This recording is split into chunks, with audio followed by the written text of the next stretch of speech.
الحمد لله رب العالمين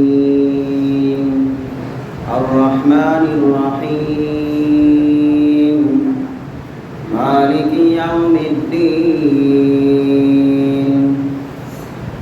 الذي من علينا بهداياتنا وإيصال مرامنا محمدا رحمة للعالمين وهو متمم مكارم الأخلاق ومعلم الخلائق وسيد المرسلين نبينا محمد وعلى آله وصحبه ومن تبعهم بإحسان إلى يوم الدين أما بعد فإن أصدق الحديث كتاب الله وأحسن الهدي هدي محمد صلى الله عليه وسلم وخير الأمور عوادمها وشر الأمور محدثاتها وكل محدثة بدعة وكل بدعة ضلالة وكل ضلالة في النار أعوذ بالله من الشيطان الرجيم يا أيها الذين آمنوا اتقوا الله حق تقاته ولا تموتن إلا وأنتم مسلمون يا أيها الناس اتقوا ربكم الذي خلقكم من نفس واحدة وخلق منها زوجها وبث منهما رجالا كثيرا ونساء واتقوا الله الذي تساءلون به والأرحام إن الله كان عليكم رقيبا يا أيها الذين آمنوا اتقوا الله وقولوا قولا سديدا يصلح لكم أعمالكم ويغفر لكم ذنوبكم ومن يطع الله ورسوله فقد فاز فوزا عظيما أما بعد فقد قال الله تعالى في كلامه المجيد أعوذ بالله من الشيطان الرجيم إن الذين قالوا ربنا الله ثم استقاموا فلا خوف عليهم ولا هم يحزنون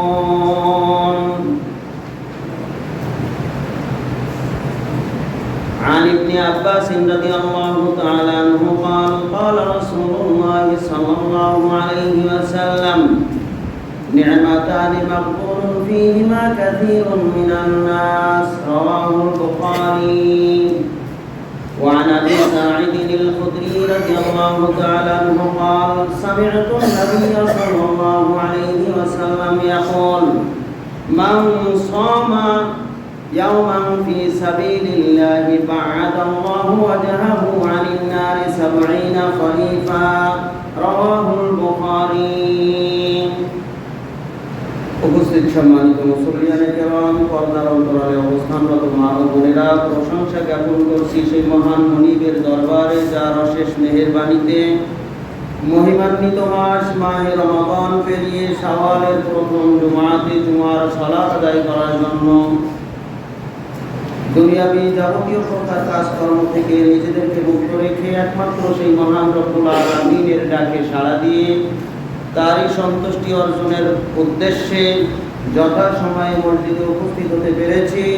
যে আল্লাহ সুবহানাহু ওয়া তাআলা আমাদেরকে তৌফিক দান করেছেন, তারই শুকরিয়া জ্ঞাপনার্থে বলছি আলহামদুলিল্লাহ। অতঃপর দুরূদ ও সালাম বর্ষিত হোক বিশ্ব নবী সাইয়্যিদুল মুরসালিন খাতামান নবীন রাহমাতুল লিল আলামিন নবী মুহাম্মদুর রাসূলুল্লাহ সাল্লাল্লাহু আলাইহি ওয়াসাল্লামের উপর। শান্তি বর্ষিত হোক সেই নবীর পরিবার পরিজন বর্গ সাহাবায়ে কেরাম তাবেঈন সহ দুনিয়ার সকল মুসলিম নর-নারীদের উপর, আল্লাহুম্মা আমিন। সম্মানিত উপস্থিতি, রমাদান পরবর্তী করণীয় সম্পর্কে কিছু গুরুত্বপূর্ণ কথা বলার চেষ্টা করব ইনশাআল্লাহ। ওমা তাওফীকি ইল্লা বিল্লাহ, আলাইহি তাওয়াক্কালতু ওয়া ইলাইহি উনীব। রব্বিশ রাহ লি সাদরি ওয়া ইয়াসসির লি আমরি ওয়াহলুল উকদাতাম মিন লিসানি ইয়াফকাহু কওলি। সম্মানিত উপস্থিতি, রমাদান মাসে আমাদের মসজিদে উপস্থিতি যেমন হারে আমরা বিভিন্ন জায়গায় লক্ষ্য করেছি, রমাদান পরবর্তী সময়ে তার কিছু ঘাটতি লক্ষ্য করছি। বিশেষ করে ওয়াক্তীয় মসজিদ, ওয়াক্তীয় নামাজগুলিতে, ওয়াক্তীয় জামায়াতগুলিতে মুসল্লির সংখ্যা আগের চেয়ে কম না বেশি? কম, এবং অনেক কম। কারণটা কি? তার মানে কিছু মানুষ এরকম উপলব্ধি করেছেন যে রমাদান মাসে আমরা জান্নাত কিনে ফেলেছি, এখন আমাদের ইবাদত না করলেও চলবে। কি বলেন? এই মনে করার কারণেই তারা এখন নামাজ পড়ার প্রয়োজনীয়তা অনুভব করছেন না। রমাদান মাসে যেভাবে গুরুত্ব দিয়ে আল্লাহ তাআলার বিধান হুকুম পালন করার জন্য চেষ্টা করেছেন, তারা যদি এখন মসজিদে নামাজ পড়ার প্রয়োজনীয়তা মনে না করেন, তাহলে বুঝতে হবে তারা দিন বোঝেননি। দিন কি এটা বোঝেননি। সম্মানিত উপস্থিতি, আরেকটি গুরুত্বপূর্ণ এবং কড়া কথা বলছি, সেটা হচ্ছে এই যে ইবাদত কবুলের নমুনা হচ্ছে, ইবাদত কবুল হয়েছে তার নমুনা হচ্ছে মানুষের অন্তর পরিবর্তন হবে, মানুষের মন পরিবর্তন হবে। একজন ব্যক্তি অনেক টাকা খরচ করে হজ করতে গেল, তার হজ, সবার কি হজ কবুল হয়? তাই তো দেখা যায়, আমরা দেখতে পাই হাজী সাহেব আগে যেমন ছিল এখন তেমনই আছে, কাঁচা মেরে লেংটি মেরে কাজে নেমে যায়, আবার সিগারেট করেরা সিগারেট খেয়েই যায়, বেনামাজি যারা তারা বেনামাজি থেকে যায়, হজ করে কোনো পরিবর্তন লক্ষ্য করা যায় না। তার মানে কি? তার হজ কবুল হয় না। যদি কবুল হতো অবশ্যই অবশ্যই সে বাড়িতে এসে পরিবর্তন হয়ে তাকে হাজী সাহেবের মতোই দেখা যেত, তাকে আল্লাহর বান্দা হিসাবে পাওয়া যেত। যেটা আমরা ছোটবেলায় অনেক হাজী সাহেবদেরকে দেখেছি, যারা ফিরে এসে আর কোনো গুনাহের কাজে লিপ্ত হতো না, কিন্তু এখন তা দেখা যায় না। ঠিক তেমনিভাবে শুধু এটা হজের ক্ষেত্রে নয়, প্রত্যেকটা ইবাদতের ক্ষেত্রে ইবাদত কবুল হয়েছে কি হয় নাই, এটা আপনি আপনার অন্তরের দিকে একটু তাকালেই বুঝতে পারবেন আমার অন্তরের অবস্থা কি। আমার অন্তর কি আগের চেয়ে একটু পরিবর্তন হয়েছে নাকি আগের মতোই রয়ে গেছে? যদি একটু পরিবর্তন হয় তাহলে বুঝতে হবে রমাদান মাস আমার কাজে এসেছে। আর যদি পরিবর্তন না হয়ে আগের মতোই থাকে, আগে রমাদানের আগে যারা বেনামাজি ছিল, রমাদান মাসে সালাত আদায় করেছেন, রমাদানের পরে আবার সেই বেনামাজি, তাহলে এই রমাদান তাদের কোনো কাজে যেমন আসেনি, তেমনি তাদের এই ইবাদত কবুল হয়নি। বরং আল্লাহ তাআলার ভাষায়, আল্লাহ রাসূল সাল্লাল্লাহু আলাইহি ওয়াসাল্লামের ভাষায়, এই সমস্ত বান্দাদের আল্লাহর কোনোই প্রয়োজন নাই। নাউযুবিল্লাহ। আপনি আমি মনে করতেছি জান্নাত কিনে ফেলছি, আর আল্লাহ তাআলা বলেন তোর মতো বান্দার আমার কোনো প্রয়োজনই নাই। নাউযুবিল্লাহ। অতএব রমাদান মাস থেকে প্রশিক্ষণ গ্রহণ করে, শিক্ষা গ্রহণ করে যারা মনে মনে প্রতিজ্ঞাবদ্ধ হয়েছেন যে আগামী মৃত্যুর আগ পর্যন্ত আর কখনো আল্লাহর বিধান পরিত্যাগ করব না, আমি আমার সাধ্য অনুযায়ী, আল্লাহর হুকুম অনুযায়ী বিধান অনুযায়ী বাকি জীবন কাটিয়ে দেব, তাহলে আশা করা যায় তাদের ইবাদত কাজে লেগেছে এবং তাদের ইবাদত আল্লাহ তাআলা কবুল করেছেন। সুবহানাল্লাহ। অতএব আপনারা নিজেরাই নিজেদের প্রতি খেয়াল করে দেখুন কার ইবাদত কতটুকু কবুল হয়েছে, কার মনের অবস্থা কতটুকু পরিবর্তন হয়েছে, কে কতটুকু আগের চেয়ে ভালো অবস্থায় রয়েছেন।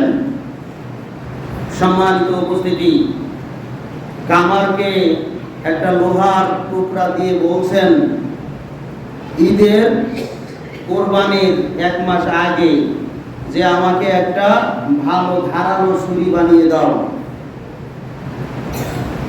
ঈদের 1 মাস আগে সময় দিয়েছেন যাতে করে 2-1 সপ্তাহ সময় নিয়ে তার ভিতর থেকে তার এই ছুরিটা রেডি হয়ে আপনার হাতে আসে, আপনি যেন সুন্দর করে ধার দিয়ে রেখে দিতে পারেন, কোরবানির সময় আপনার গরুটা জবেও দিতে পারেন। এজন্য কি লোহার টুকরাটা দিয়ে এসেছেন। 2 সপ্তাহ পরে গিয়েছেন, কামার বলছে যে আপনার কাজে এখনো হাত দেওয়া হয়নি, তো চিন্তা করেন না, আপনি সময় মতো পেয়ে যাবেন, আপনি চলে যান। আর 1 সপ্তাহ পরে গিয়েছেন, দেখেন যে কাজে হাত দেয়নি। আবার সতর্ক করে দিয়ে এসেছেন যে ভালো করে মনে রেখো আর মাত্র 1 সপ্তাহ বাকি আছে, আমার কিন্তু ছুরি চাই, না হলে তোমার খবর আছে। ঠিক ঈদের 1-2 দিন আগে গেছেন, দেখেন যে লোহা আগে যেমন ছিল তেমন কাজে হাত দেওয়ার সুযোগই পায়নি। কামার দুঃখ প্রকাশ করে বলছে যে ভাই, তোমার ছুরিটা বানানো হয়নি, এই যে তোমার লোহার টুকরাটা আছে, বলুন তো এই ব্যক্তি তার প্রতি কেমন খুশি হতে পারে? খুশি হবে নাকি রাগান্বিত হবে? রমজান মাস এসেছিল আমাদেরকে পরিবর্তন করতে। রমজান মাস হচ্ছে আমাদের জন্য মেশিনের মতো। মেশিনের ভিতরে দিলে যেমন মাল তৈরি হয়ে বের হয়ে যায়, আমাদের ভিতরে আমরা রমজান মাসের মাধ্যমে আমরা তাকওয়াশীল হয়ে বের হয়ে আসবো। এটাই ছিল আল্লাহ তাআলার বিশেষ ইচ্ছা, লাআল্লাকুম তাত্তাকুন, যেন আমার বান্দারা তাকওয়াশীল হতে পারে, মুত্তাকি হতে পারে। কিন্তু রমজান মাস চলে গেছে, আমরা ওই যে আগের লোহার টুকরা যেমন ছিল এখন সেই লোহার টুকরা সেভাবেই রয়ে গেছি। আল্লাহ তাআলা আমাদের প্রতি খুব খুশি হবেন, কি বলেন? লোহার টুকরা যেমন আগের লোহার টুকরা যেমন ছিল এখনো তেমন রয়েছে, ঠিক আমাদের মধ্যে এক শ্রেণীর মানুষ রয়েছে এই রমাদানের আগে যেমন ছিল এখন রমাদান চলে গেছে একই রকম রয়েছে, কোনো পরিবর্তন হয়নি। বলুন কথা ঠিক কিনা? সম্মানিত উপস্থিতি, এই শ্রেণীর মানুষের অন্তর হচ্ছে পাথরের মতো। এদের সামনে যত হেদায়েতের বাণী পেশ করা হোক না কেন, এদের মাঝে যত সুযোগ সুবিধা আসুক না কেন, এদের উপরে আল্লাহর পক্ষ থেকে যত প্রকার দয়া রহমত আসুক না কেন, ভিতরে ঢুকবে না। কারণ অন্তরটা হয়ে গেছে লোহা। লোহার একটা টুকরা, লোহার একটা বড় পাথরের উপরে যদি 1 ঘন্টা বৃষ্টি হয়, পাথরে বৃষ্টি থাকবে কতটুকু? 1 ফোঁটাও বৃষ্টি থাকবে না। আবার একটা মাটির ঢিবির উপরে যদি মাত্র 1 মিনিট বৃষ্টি হয়, মাটিতে পুরো বৃষ্টিটাই টেনে নেবে। মাটিটা এখন কাদা হয়ে যাবে, বৃষ্টিটা টেনে নেবে। কিন্তু পাথরের উপরে যদি 1 ঘন্টা প্রবল বর্ষণ হয়, পাথরে 1 ফোঁটাও পানি টানবে না। এই শ্রেণীর মানুষের অন্তর হয়েছে পাথরের মতো। যত রহমত বর্ষিত হোক না কেন, এদের ভিতরে ঢুকবে না। যার কারণে রমজান মাসে একটু দেখাবে যে দেখো আমি কত আল্লাহওয়ালা, কত পরহেজগার ব্যক্তি। রমজান মাস চলে গেছে, আগের মতোই লোহা, কোনো পরিবর্তন নাই। তার মানে কি? অন্তরটা পাথরের মতো। এই শ্রেণীর মানুষের আল্লাহর কোনোই প্রয়োজন নাই। নাউযুবিল্লাহ।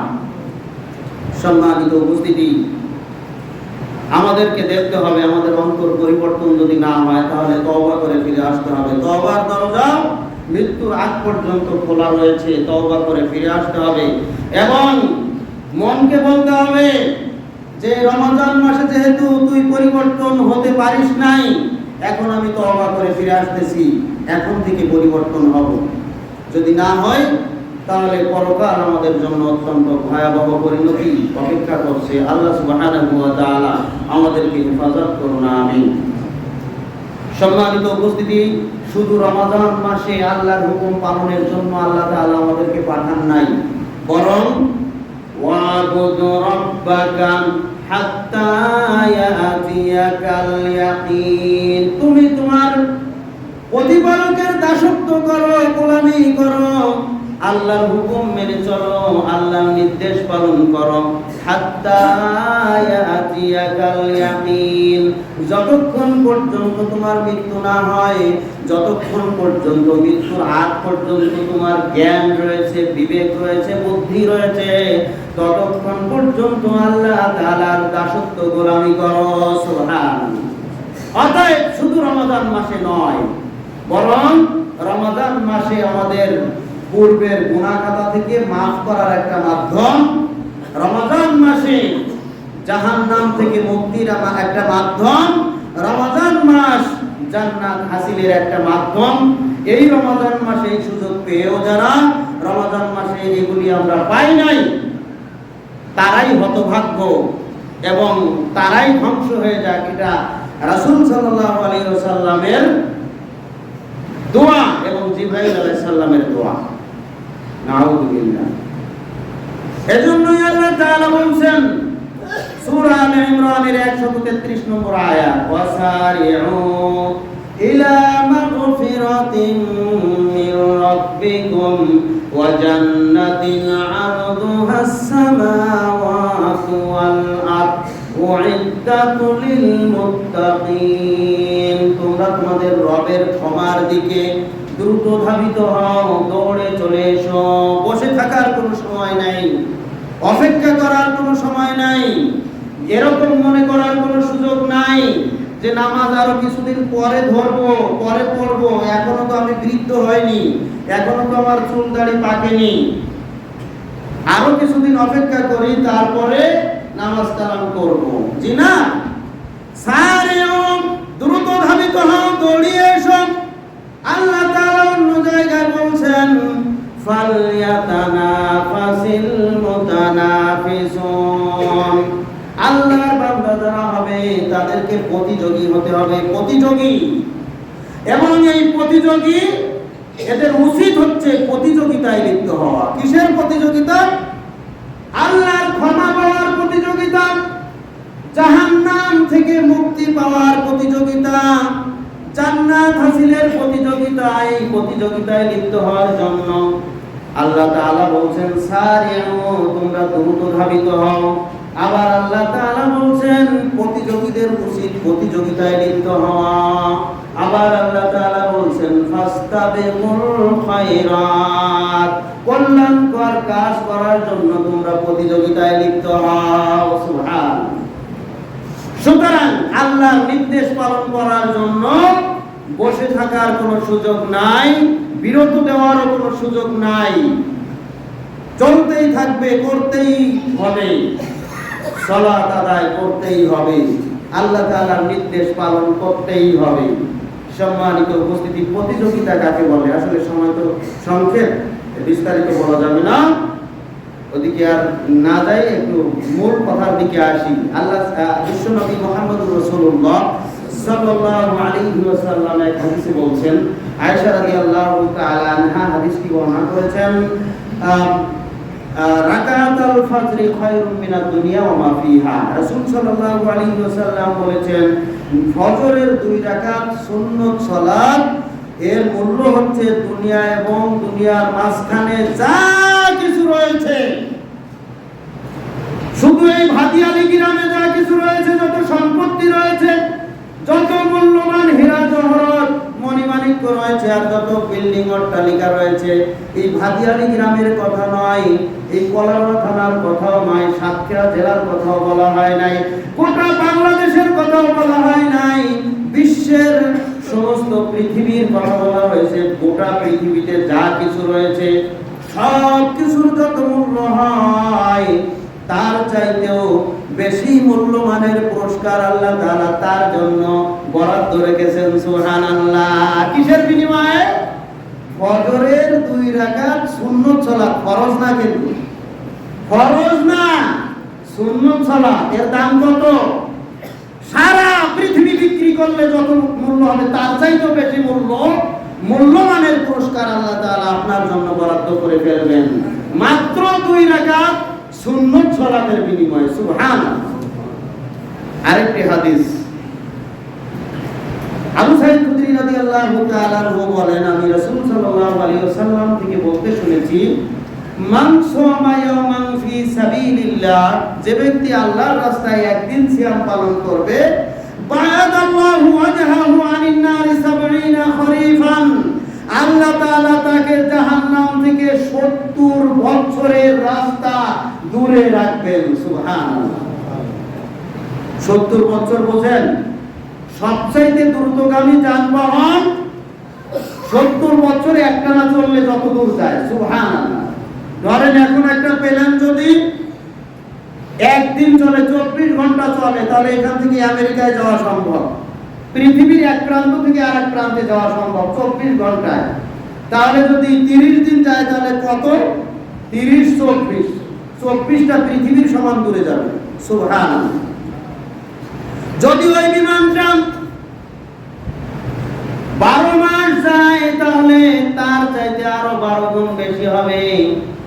12 মাস যায় তাহলে 12 30, যদি 1 বছর এভাবে 70 বছর যায় তাহলে কত দূরে যেতে পারে? এটা আমাদের ব্রেনে তো দূরের কথা, কম্পিউটারে, ক্যালকুলেটরে, কম্পিউটারে হিসাব করেও বের করা সম্ভব না কত দূরে, জাহান্নাম থেকে কত মাইল দূরে যাওয়া সম্ভব।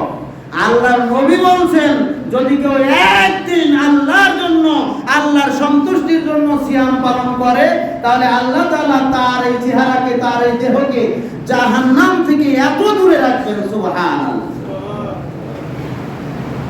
এবার আসুন এই হাদিস দুইটি, প্রথম বললাম সুন্নত সালাতের কথা, আর পরেরটা এটা কিন্তু ফরজ সিয়াম না, এটাও সুন্নত নফল সিয়ামের কথা। নফল সিয়াম এবং নফল সালাতের কথা বলেছি।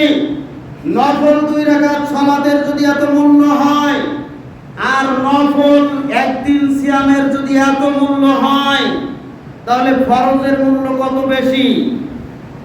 আমরা তো ফরজও পালন করি, রমাদান মাসে অনেকেই সিয়াম পালন করেছে রমাদানের ফজিলত শুনে শুনে, সিয়ামের ফজিলত শুনে শুনে।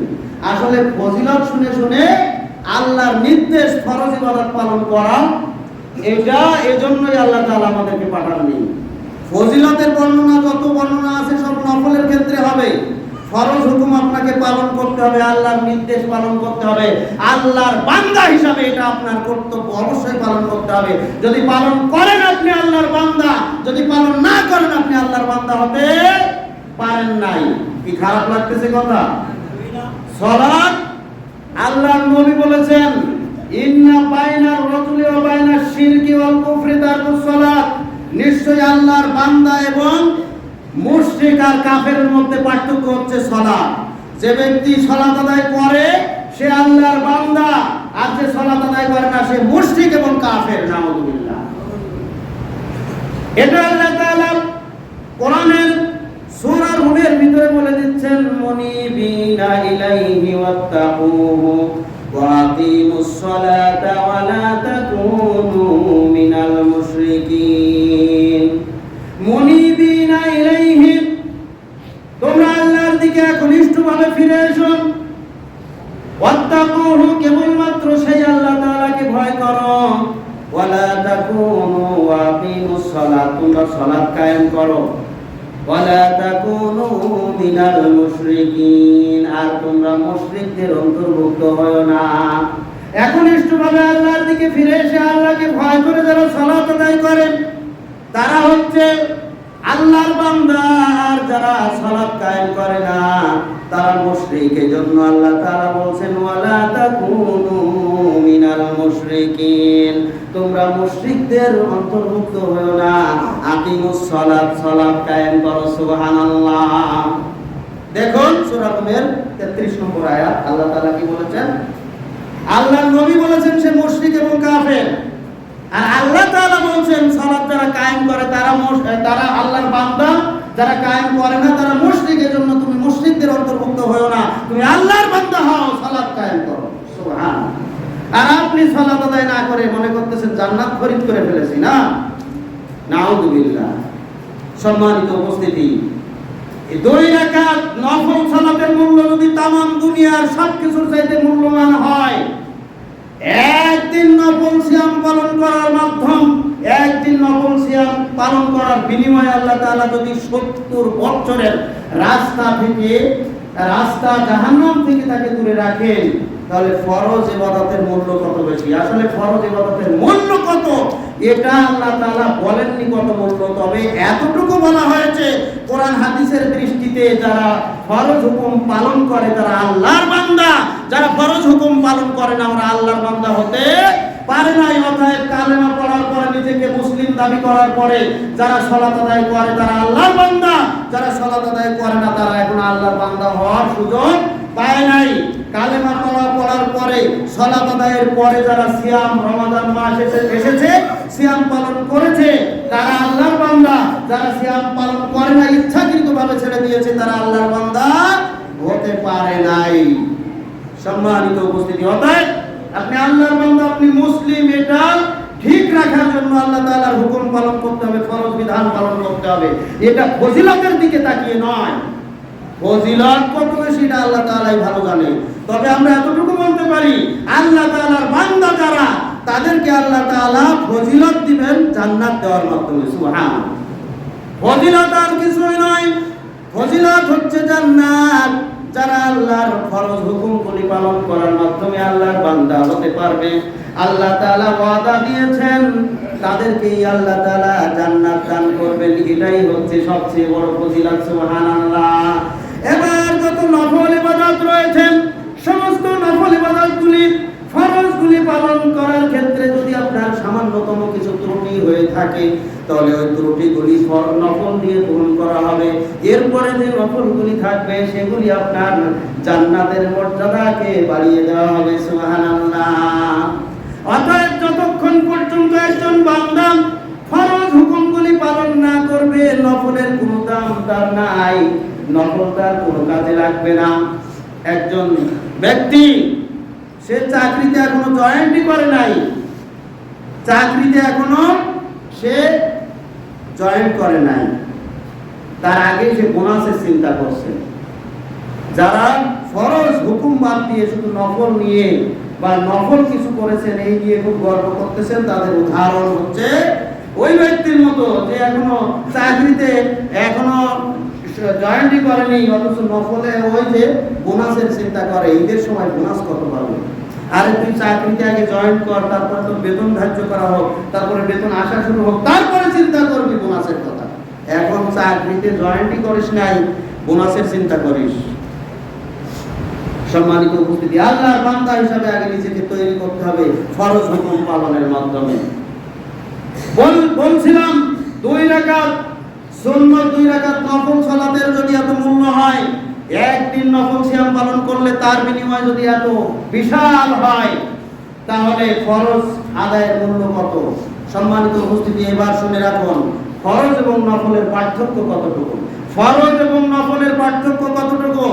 যেই 2 রাকাত সুন্নাত, যেই 2 রাকাত নফল সালাতের মূল্য আল্লাহ তাআলার কাছে এত বেশি, যেই সিয়াম একদিন সিয়াম পালন করলে যার মূল্য আল্লাহ তাআলার কাছে এত বেশি, কোন ব্যক্তি যদি সে আজকে থেকে শুরু করে মৃত্যুর আগ পর্যন্ত একটানা প্রতিদিন সারা রাত ব্যাপী সুন্নাত নফল সালাত আদায় করে কাটিয়ে দেয়, আর প্রতিদিন সিয়াম পালনের মাধ্যমে মৃত্যুর আগ পর্যন্ত যদি নফল সিয়াম পালন করে কাটিয়ে দেয়, আর সে যদি মাত্র এক ওয়াক্ত কেন 1 রাকাত ইচ্ছাকৃতভাবে ফরজ সালাত ছেড়ে দিয়ে থাকে, একদিন মাত্র নফল ফরজ সিয়াম ছেড়ে দিয়ে থাকে, তাহলে সারা জীবন এই নফল দিয়ে ওই ফরজের সমতুল্য সমপরিমাণ সে পূরণ করতে পারবে না, ওই ঘাটতি সে পূরণ করতে পারবে না। এটাই হচ্ছে পার্থক্য। সারা জীবনের নফল দিয়ে, সারা জীবনের নফল ইবাদত দিয়ে মাত্র 1 ওয়াক্ত না 1 রাকাত ফরজ সালাতের ঘাটতি কেউ পূরণ করতে পারবে না। এর নাম হচ্ছে ফরজ এবং নফলের পার্থক্য। কারণ ফরজ দিয়ে আপনাকে আল্লাহর বান্দা বানাতে হবে, আল্লাহর বান্দা হিসাবে আগে তৈরি করতে হবে, তারপরে নফল আপনার কাজে লাগবে। অতএব আমাদেরকে সজাগ হতে হবে, যারা সালাত রমজান মাস চলে গেছে, সালাত ছেড়ে দিয়েছি, তাদের অবস্থা কি হতে পারে? আপনার ওই রমজানের ইবাদত কোনো কাজে লাগবে না আপনি যদি এখন ফরজ সালাত ছেড়ে দিয়ে থাকেন। আপনি আল্লাহর বান্দা হওয়ার যোগ্যই নন, আল্লাহর বান্দা হতে পারেননি। বরং আল্লাহ তাআলা বিভিন্ন জায়গায় বলেছেন এদের কথার সাথে কাজের কোনো ঠিক নাই, মিল নাই। আল্লাহ তাআলা বলেছেন আলিফ লাম মিম আহাসিবান নাসু আইয়ুতরাকু আইয়াকুলু আমান্না ওয়া হুম লা ইফতানুন। মানুষ কি মনে করে নিয়েছে, মানুষ কি ধারণা করে নিয়েছে আহাসিবান নাস আইয়ুতরাকু তাদেরকে ছেড়ে দেওয়া হবে, আইয়াকুলু আমান্না আমরা ঈমানদার, আমরা মুসলিম, আমরা মুসলমান, আপনার পরিচয় কি? আমি মুসলিম। এই কথা বললেই কি মানুষকে ছেড়ে দেওয়া হবে? এটাই কি মানুষ ধারণা করে নিয়েছে? তাদেরকে কি পরীক্ষা করা হবে না? ওয়ালাকাদ ফাতান্নাল্লাযীনা মিন ক্বাবলিহিম ফালায়ালামান্নাল্লাহুল্লাযীনা সাদাকু ওয়ালায়ালামান্নাল কাযিবিন। ওয়ালাকাদ ফাতান্নাল্লাযীনা মিন ক্বাবলিহিম, অবশ্যই মানুষের পূর্বে আরো যারা চলে গিয়েছে তাদেরকে আল্লাহ তাআলা পরীক্ষা করেছিলেন। পরীক্ষার মাধ্যমে যাচাই বাছাই করে আল্লাহর বান্দা কারা তাদেরকে আলাদা করেছিলেন। এবং এই পরীক্ষার ব্যবস্থার জন্য ফালায়ালামান্নাল্লাহুল্লাযীনা সাদাকু, আল্লাহ তাআলা জানতে চান, এই পরীক্ষা করে জেনে নিতে চান কারা তাদের কথায় সত্যবাদী, ওয়ালায়ালামান্নাল কাযিবিন, আর কারা তাদের কথায় মিথ্যাবাদী। যারা কথায় বলে ইয়াকা না'বুদু ওয়া ইয়াকা নাস্তাঈন, ঈদের দিনে এমন কোন ব্যক্তি কি এখানে আছেন ঈদের দিনে সালাত আদায় করে এই কথা বলেননি ইয়াকা না'বুদু ওয়া ইয়াকা নাস্তাঈন? বলেননি একজন? দেখান তো যে আমি বলি নাই। সবাই বলেছেন না? ইয়াকা না'বুদু ওয়া ইয়াকা নাস্তাঈন, হে আল্লাহ একমাত্র আমরা তোমারই দাসত্ব করি, তোমারই গোলামি করি। ওয়া ইয়াকা নাস্তাঈন, তোমার কাছেই সাহায্য চাই। আমরা ঈদের সালাতে এসে বললাম, আবার ঈদের দিনে জোহরের সময় সালাত আদায় করি না, এরকম মানুষ এর ভিতরেই আছে না নাই? তাহলে আল্লাহ তাআলা কি বলছেন? পরীক্ষা করে আমি দেখতে চাই তারা কারা তাদের কথায় সত্যবাদী আর কারা তাদের কথায় মিথ্যাবাদী। পরীক্ষাটা কি? পরীক্ষাটা কি এটাই তো বুঝলাম না।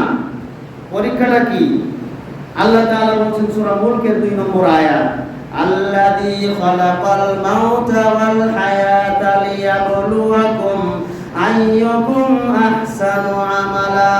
তিনি সেই আল্লাহ যিনি তোমাদের হায়াত দিয়ে মাউত দিয়ে দুনিয়াতে প্রেরণ করেছেন, তোমাদেরকে নির্দিষ্ট সময় দিয়ে নির্দিষ্ট কাল দিয়ে তোমাদেরকে নির্দিষ্ট হায়াত দিয়ে দুনিয়াতে পাঠিয়েছেন, লিয়াবলুয়াকুম তোমাদেরকে পরীক্ষা করার জন্য, পরীক্ষা করে দেখার জন্য, আইয়ুকুম আহসানু আমালা কে তোমাদের মধ্যে উত্তম আমলকারী, সুন্দরভাবে আল্লাহ তাআলার হুকুম পালনকারী। সুবহানাল্লাহ, সুন্দরভাবে কারা আল্লাহ তাআলার হুকুম পালন করবে এটা দেখার জন্যই, এই পরীক্ষা করার জন্যই আল্লাহ তাআলা আমাদেরকে নির্ধারিত হায়াত দিয়ে দুনিয়াতে পাঠিয়েছেন। সুবহানাল্লাহ। সম্মানিত উপস্থিতি, তাহলে পরীক্ষা আমাদের ঈমান আনার পরে, কালেমা পাঠ করার পরেই পরীক্ষা শুরু। পরীক্ষাটা হচ্ছে একজন ব্যক্তি যখনই মুখ দিয়ে বলবে হে আল্লাহ আমরা তোমারই দাসত্ব করি, গোলামি করি, লা ইলাহা ইল্লাল্লাহ, তোমার হুকুম ছাড়া তুমি একমাত্র ইলাহ, তোমাকে ছাড়া আর কাউকে ইলাহ হিসাবে মানি না, তুমি একমাত্র আমাদের রব, তোমাকে ছাড়া আর কাউকে রব হিসাবে মানি না, এই স্বীকৃতি দেওয়ার পরে এবার আল্লাহ তাআলা পরীক্ষা করবেন আপনাকে আমাকে। আমাদের পরীক্ষা তো সারা জীবন করছেন। একজন হিন্দু ব্যক্তি যখন 10টার সময় কালেমা পাঠ করলো, তার পরীক্ষা শুরু হয়ে যাবে জোহরের আযানের মাধ্যমে। জোহরের আযান যখন হলো, এই আযানের মাধ্যমে মুয়াজ্জিন বলছেন হাইয়া আলাস সালাহ, তুমি সালাতের জন্য এসো, হাইয়া আলাল ফালাহ, তুমি কল্যাণের জন্য এসো, সালাতের জন্য এসো। এটা মুয়াজ্জিন সাহেব ডাক দিয়েছেন। এটা কি মুয়াজ্জিন সাহেবের বাড়ির কথা, বাড়ি থেকে এনে বলছেন? এটা কি মুয়াজ্জিন সাহেবের নিজের কথা না তার বাপের কথা? স্বয়ং আল্লাহ তাআলা ডাক দিচ্ছেন, স্বয়ং আল্লাহ তাআলার নির্দেশ, আল্লাহ তাআলার ডাক, এটা আল্লাহ তাআলা আপনাকে ডাকছেন হাইয়া আলাস সালাহ। হে আমার বান্দা, তুই তো বললি একটু আগে যে হে আল্লাহ, তোমারই দাসত্ব গোলামি করি, তোমাকে রব হিসাবে মানি, তোমাকে ইলাহ হিসাবে মানি। আমি সেই আল্লাহ তোকে এবার নির্দেশ দিচ্ছি, হাইয়া আলাস সালাহ, তুই সালাতের জন্য আয়। যারা এবারে আল্লাহ তাআলার এই ডাকে সাড়া দিল, তারা আল্লাহ তাআলার হুকুম পালনকারী হলো। আল্লাহ তাআলা বলেছেন, যারা মুখ দিয়ে বলল তোমাকে ছাড়া আর কাউকে ইলাহ হিসাবে মানি না, তারা এবার সালাত আদায়ের মাধ্যমে তাদের এই কথাকে সত্যে পরিণত করলো। সুবহানাল্লাহ। কিন্তু যারা আল্লাহ তাআলার এই ডাকে সাড়া দিল না, আল্লাহ তাআলা বলছেন ওরা হচ্ছে মিথ্যাবাদী। মুখ দিয়ে বলে এক আর পরে আর এক। ওরা বলে আল্লাহ তোমাকে মানি, তোমাকে ইলাহ হিসাবে মানি, আসলে আমাকে ওরা মানেই না। যদি মানতো তাহলে সালাত আদায় করতো, যেহেতু মানে নাই তাহলে ওরা হচ্ছে মিথ্যাবাদী। ফালা ইয়ালামান্নাল্লাহুল্লাযীনা সাদাকু ওয়া লা ইয়ালামান্নাল কাযিবিন। আমি এই পরীক্ষা করেছি, জোহরের সময় পরীক্ষা শুরু হয়ে গেছে। জোহরের সময় পরীক্ষা করে নিলাম কে কথায় সত্যবাদী আর কে কথায় মিথ্যাবাদী। যারা সালাত আদায় করেছে তারা সত্যবাদী, যারা সালাত আদায় করে নাই তারা হচ্ছে মিথ্যাবাদী। নাউযুবিল্লাহ। শুধু তাই নয়, আরো ভয়ঙ্কর কথা আছে। এটা হচ্ছে সূরা আনকাবুতের ৩ নম্বর আয়াত। আর সূরা আনকাবুতের ১১ নম্বর আয়াতে আল্লাহ তাআলা আরো বলেন, ওয়ালা ইয়ালামান্নাল্লাহুল্লাযীনা আমানু ওয়ালা ইয়ালামান্নাল মুনাফিকিন। আমি তাদের জন্য পরীক্ষার ব্যবস্থা এজন্য রেখেছি, এই পরীক্ষার মাধ্যমে আমি জেনে নিতে চাই কারা তাদের কথায় ঈমানদার, কারা ঈমানদার, ওয়ালা ইয়ালামান্নাল মুনাফিকিন, এবং কারা মুনাফিক। নাউযুবিল্লাহ। কারা ঈমানদার এবং কারা মুনাফিক এটা জেনে নেওয়ার জন্য আমি এই পরীক্ষার ব্যবস্থা করেছি।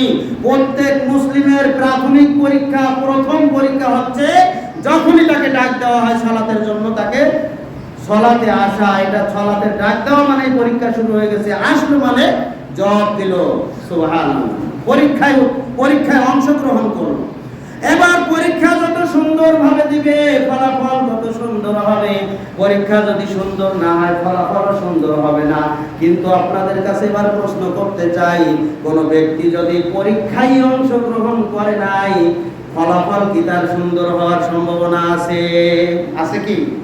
একজন ব্যক্তি এসএসসি পরীক্ষাই তো দেয় নাই, পরীক্ষায় অংশগ্রহণ করে নাই, কিন্তু চিন্তা করছে আমি ফার্স্ট ডিভিশন পাবো, এখন তো ডিভিশন নাই, আমি এ প্লাস পাবো, আশা করে বসে আছে। সম্ভব? কোশ্চেন কালেও কি সম্ভব? আরে পরীক্ষা খারাপ দিলেও তো সে আশা করতে পারে না। পরীক্ষায় অংশগ্রহণ করার পরে পরীক্ষা ভালো দিতে হবে, তারপর সে আশা করতে পারে যে আমি এ প্লাস যেন পাই, আমি এ প্লাস পাবো আশা করি। কিন্তু পরীক্ষা খারাপ দিয়েছে, সে এ প্লাসের আশা করে না, তার সে একটু কমের আশা করে। কিন্তু যে পরীক্ষায় অংশগ্রহণ করে নাই, সে এ প্লাসের আশাটা করে কিভাবে? আজকের আমাদের এই মুসলিম সমাজের অধিকাংশ মানুষ সে পরীক্ষায় অংশগ্রহণ করলো না, জান্নাত পাওয়ার আশা করে। নাউযুবিল্লাহ। আরে জান্নাত পাওয়ার আশা করা মানে তো হচ্ছে এ প্লাসের আশা করা। এ প্লাস মানে তো জান্নাত। কিন্তু আপনি তো পরীক্ষায় অংশগ্রহণ করেননি। আজকের জোহরে, আজকের জুমার সালাত এখানে যারা আদায় করতেছেন, আসরের সালাত যদি না আদায় করেন, আসরের সময় আপনার আল্লাহ তাআলা পরীক্ষা নিয়েছেন, পরীক্ষায় তো ফেল করলেন, পরীক্ষায় অংশগ্রহণই তো করলেন না, আপনি আবার এ প্লাসের আশা করেন কিভাবে? এটাই তো মুনাফিকি। এজন্যই আল্লাহ তাআলা বলছেন আমি পরীক্ষার ব্যবস্থা এজন্য করেছি, ওয়ালা ইয়ালামান্নাল্লাহুল্লাযীনা আমানু, আমি জেনে নিতে চাই কারা ঈমানদার, ওয়ালা ইয়ালামান্নাল মুনাফিকিন, এবং জানতে চাই কারা মুনাফিক। মুনাফিক এবং ঈমানদারদেরকে পার্থক্য করার জন্য পরীক্ষার ব্যবস্থা করেছি। সম্মানিত উপস্থিতি, মুনাফিক কিন্তু হিন্দুদের মধ্যে নাই, মুনাফিক খ্রিস্টানদের মধ্যে নাই, মুনাফিক ইহুদিদের মধ্যে নাই, মুনাফিক বিধর্মীদের মধ্যে নাই। মুনাফিক আছে কাদের মধ্যে? মুসলমানদের মধ্যে। মুনাফিক কারা হয়? মুসলমানেরাই মুনাফিক হয়। যখন মুসলমানেরা আল্লাহ তাআলা যখন যে নির্দেশ দিয়েছেন সেটা পালন করে, তখন তারা হয় সত্যবাদী ঈমানদার। আর যখন আল্লাহ তাআলা যে নির্দেশ করেছেন তখন তারা পালন না করলে তারা হয় মিথ্যাবাদী এবং মুনাফিক। কে বলেছেন? দেখুন আজকে যে কোরআন খুলে দেখবেন, সূরা আনকাবুতের 3 নম্বর আয়াত পড়বেন, সূরা আনকাবুতের 11 নম্বর আয়াত পড়বেন। আল্লাহ তাআলাই বলে দিচ্ছেন, আল্লাহ তাআলার নির্দেশ পালনকারীরাই হচ্ছে ঈমানদার এবং সত্যবাদী। আল্লাহ তাআলার নির্দেশ যারা পালন করে না তারা হচ্ছে মুনাফিক এবং মিথ্যাবাদী। এখন আমি আপনি কোন কাতারে থাকবো এটা আমাদেরকে নির্ধারণ করে নিতে হবে। আজকের থেকে তওবা করে আসরের সালাত থেকে যদি আপনি সালাত শুরু করতে পারেন তাহলে আপনি মুত্তাকি এবং ঈমানদারের কাতারে, সত্যবাদীর কাতারে রয়েছেন। আর যদি সালাত না আদায় করেন তাহলে মুনাফিকের কাতারে রয়েছেন। এখন আপনি সিদ্ধান্ত নিন আপনি কোন কাতারে থাকবেন। নাউযুবিল্লাহ। সম্মানিত উপস্থিতি, শুধু তাই নয়, আল্লাহ তাআলা কাফেরদের জন্য, মুশরিকদের জন্য যে শাস্তির বিধান নির্ধারণ করে রেখেছেন তার চাইতে অনেক ভয়ঙ্কর শাস্তি মুনাফিকদের জন্য নির্ধারণ করে রেখেছেন। নাউযুবিল্লাহ। দেখুন সূরা নিসার ভিতরে আল্লাহ তাআলা বলেন, ইন্নাল মুনাফিকিনা ফিদ দারকিল আসফালি মিনান নার, নিশ্চয়ই মুনাফিকদের স্থান হচ্ছে জাহান্নামের সবচাইতে নিচের স্থান। নাউযুবিল্লাহ। নিচের স্থান মানে কি? মুনাফিকরা আগে জাহান্নামে যাবে এবং মুনাফিকরা সবচেয়ে বেশি শাস্তির সম্মুখীন হবে। এর মানে হচ্ছে সবচেয়ে নিচের স্থান। সবচেয়ে নিচে যারা থাকবে তাদের দুই শাস্তি একসাথে, একটা হচ্ছে তারা আগে জাহান্নামী হবে এবং আরেকটা হচ্ছে তারা সবচেয়ে বেশি শাস্তির সম্মুখীন হবে। উদাহরণ আমরা এভাবে দিতে পারি, একটা গর্ত ভরাট করার জন্য আমি মাটি দিয়ে ভরাট করব, ট্রাক মাটি নিয়ে আসবো, আশেপাশে দেখছি কয়েকটা ইটের টুকরা আছে, কোনো কাজে লাগবে না। চিন্তা করলাম ইটের টুকরা তো কাজে লাগবে না, গর্তের মধ্যে ফেলে দেই। ফেলে দেওয়ার পরে এবার মাটি ভরাট শুরু করলাম। ইটের টুকরা কোথায় থাকলো? মাটির নিচে না উপরে? মাটির নিচে। ইটের টুকরা তো মাটির নিচে গেছে, ওটা আগে ফেলেছেন। এরপরে ইটের টুকরা সবার আগে ফেলা হয়েছে, ইটের টুকরা আগে ফেলা হয়েছে, তাই সে মাটির নিচে, সবার নিচে। আবার সমস্ত মাটির চাপ ইটের উপরে আসে না নাই? তার মানে হচ্ছে মুনাফিক ব্যক্তিকে আল্লাহ তাআলা সবার আগে জাহান্নামে নিক্ষেপ করবেন। আবার এই মুনাফিকদের উপরে সমস্ত জাহান্নামীদের চাপ তার উপরে দেওয়া হবে। নাউযুবিল্লাহ।